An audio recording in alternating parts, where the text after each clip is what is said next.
Hello everyone! Are you here to see the Caihong Academy of Magic? Great! I'm gonna take you on a tour. Are you ready? Let's go! This is the entrance hall, which is very plain. It leads to the admin hall on the right and the courtyard straight ahead. We've got two gardens here and a huge pond, but that's enough of the courtyard for now. Let's see the admin hall, so back this way. On the right side, we've got the storage room, the security room, which usually has tons of frog oils in it, and the admin office. This office is where new students get signed up for school. Now let's go back out. So the left side of the hall, now on our right, is the healing room and the counseling room. Both rooms are accessible to the courtyard as well. Normally, a frog oil is sitting on the desk here to help any student enter, but it looks like they're out right now, but it is summer, so that's probably why. But if students were here and they did want a counseling session, they would just go in this little side room here, especially if they want to talk in private. Now, next up is the eating hall, and over there is the long counter. Where those bowls are is where the line starts. You then move to the right as you grab what you want. Then you can sit inside or outside, whatever you want. But we're going to check out the kitchen now. We have 6 cooks here, and they all make such a huge variety of food very quickly. Most likely with the help of magic. In this Southwestern Tower, you can see the washing machines and dryers. The frog oils collect laundry from all students and staff each week, then the teachers wash and dry them. Sometimes they use magic to do this, or otherwise the machines. But back to the courtyard now. Oh, I almost forgot to show you the other tower. So the Southwestern Tower is where the laundry station and the cook's sleeping quarters are at. But this other tower, the Southeastern Tower, is where the teachers sleep. The first floor here is mostly just a waiting room if a student needs to speak to a teacher and doesn't know where they are. But it's basically just there because the bedrooms are on the higher floors, and we didn't want to put a bedroom on the first floor. But the second floor is Kershid's room, the third floor is Astor's room, and the fourth floor is Fern's room. The fifth floor belongs to one of the cooks, as all 6 cooks can fit in one tower, and the last floor is empty. But back to the courtyard again. Here we have a little bathroom. There's 2 of these little bathrooms, so students can use them if they have to go during class. Otherwise, there's bathrooms on each floor in the student quarters. But for now, I'll show you to the Magic Studies classroom. This is where students mostly sit and listen to lectures. Kind of boring lectures, especially if it's Kershid teaching. But anyway, Kershid teaches the first 2 years of Magic Studies, while Hyoktu teaches the last 2. The next room is for Magic Channeling, which is much more exciting than lectures, right?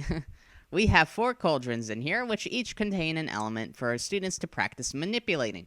If you're wondering why one of the cauldrons is so small compared to the rest, that one had to get replaced recently due to a student accidentally breaking it.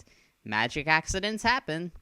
Anyhow, on the right side is an obstacle course where students can use their magic, though they sometimes go through it as well. The next room is Potions, which is a class that Fern teaches. This room has an additional side room where plants and other ingredients are kept. Students usually work in 2s or 3s until they are more advanced and can work alone. Now, to the theater. It's just a standard theater. Though the annual winter dance is held in here, and the whole theater is decorated very nice, and there's lots of food around. And who doesn't like magic food? Astor teaches the theater class. And here's the music studio. Oh, what happened to all the music instruments? Where'd the pianos go? Maybe Zin and Ren are playing a prank on Hyoktu or something. But anyway, let's move on to the art studio, which is thankfully full of desks and art supplies still. Hyoktu teaches both the music classes and most of the art classes. Next up is the Kung Fu Studio, which has a storage room off to the right and 2 personal training rooms on the left for those who don't want to work on the large mat. And the large mat is where tests are held, so sometimes there's a bit less room in here. But anyhow, Hyoktu teaches all the martial arts classes, and Kershid will help out as well. Now, let's just hop on out through this window. Don't worry, we're on the first floor. And then get to the greenhouse. We have to go through this garden here first, and now we're in. The greenhouse is 4 floors high, like each of the buildings. It's full of all kinds of rainbow plants. And it's always so loud in here, between all the bugs, the birds, the bushes. This is where the plants class, taught by Fern, takes place. Now, back outside. Oh, there's the bench that Zin and Ren like to eat lunch at. We have a few of these benches in the gardens, but let's get to the library. That's where Astor mostly hangs out at, playing on his mirror or doing tarot card readings. He's a librarian, which is why he teaches very few classes. The library is, self-explanatory. books everywhere and a few tables here and there. But oh, I almost forgot to show you the platforms. Come on, back out the window. These platforms rise up and down. Railings will come out on all sides so you won't fall off. They're enchanted to listen to your commands, but any messing around with them results in an automatic referral. So no messing around with them. Wait your turn. Second floor. This room here is where more challenging lessons await the advanced students. It's a much longer obstacle course than in the magic channeling room. I mean, after all, it takes up a whole floor. And Hyoktu will make enchantments and objects attack students. They have to battle through with their magic. Now, the third floor is pretty similar in being reserved for advanced students or otherwise the last magic assessment. Hyoktu will personally fight the students on that platform to test their magical combative skills. The platform even moves. There are enchantments all around the room to keep things from getting destroyed too badly. Well, enough of that. I'll show you to the student quarters now. Like I said, it's summer break, so there aren't any students here to barge in on, at least. So student rooms are located in the western, eastern, and northern buildings from the 2nd to 4th floors. Here's a sample of a student room. And here's a sample of the student bathroom. Each floor has one bathroom, but there's multiple toilets and showers in each. The bathrooms are being renovated right now, which is why there's a curtain up for privacy. Not that there are any students around to use them, but hey, you never know.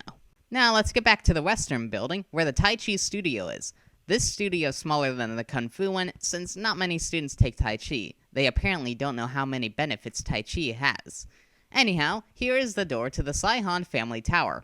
It's locked at all times so students don't wander in, but hey, that's one reason why the entrance is in one of the lesser used rooms of the school. But welcome to the Caihong Tower. This is the family room, which is definitely cozy, especially when the fireplace is going. Here's the bathroom, just a standard bathroom, so moving on. Ren's room is next, and she loves collecting plants. She also enjoys meditating on that rug each morning. Next up is Zin's room, and you can see tons of posters from places around the world and random objects that they like to collect on vacations. The next room is the guest bedroom, where Zin and Ren's friend Sarala stayed for her first year. It's mostly empty as Sarala didn't own much of anything when she arrived, and she never took the time to decorate it. And up here, if you go through the door on the right, you'll find Hyoktu's room. On the left, or straight ahead once you leave the room, is a door that leads to the bridge outside. See that tower way over there with no windows? Only someone with access to the Caihong Family Tower has access to that tower, as the only entrance to that tower is across this bridge. Hyoktu's ship is usually inside the tower, but it's empty right now because the ship is out for repairs. Hyoktu otherwise opens that stone wall with his magic in order to move the ship in and out of the tower. Well, that concludes the tour. I really hope you enjoyed it, and I hope you'll consider attending and learning all about magic. This school is definitely a fun one. But thanks for touring with me. Bye!